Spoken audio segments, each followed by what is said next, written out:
Bonsoir, la deuxième journée du 45e Conseil général est terminée. C'est sous la pluie, une pluie légère, que les participants ont été invités à se déplacer vers Knox United Church ce matin pour la cérémonie des excuses officielles aux communautés bispirituelles et LGBTQIA+, de la part de l'Église unie du Canada. Ce fut une cérémonie sobre et pleine de signification qui a vraiment touché beaucoup de gens. Ensuite, les gens sont revenus au centre des congrès, il fallait continuer la journée. Il y a eu la présentation des partenaires écuméniques et mondiaux.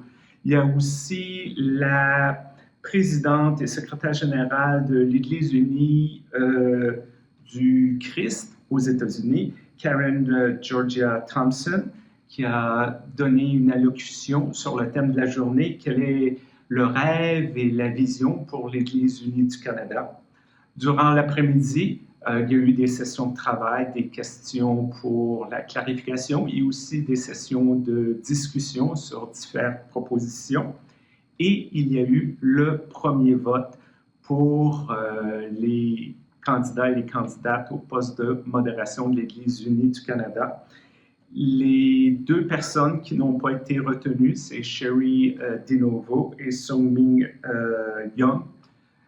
Et ce qui veut dire qu'il nous reste encore 3 candidats en liste, Kimberly Heath, Samuel Dunshaugh et John Pedlin.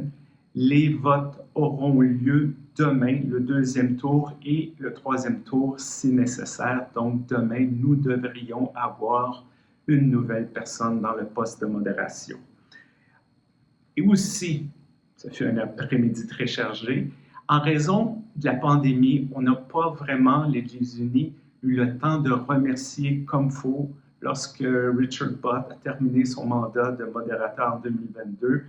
L'Église s'est repris, on a vraiment souligné tout ce qu'il a fait pour l'Église dans des temps très difficiles. Donc, ce fut un beau moment. Le conseil continue demain, alors merci d'être là. On se reparle très bientôt. Au revoir.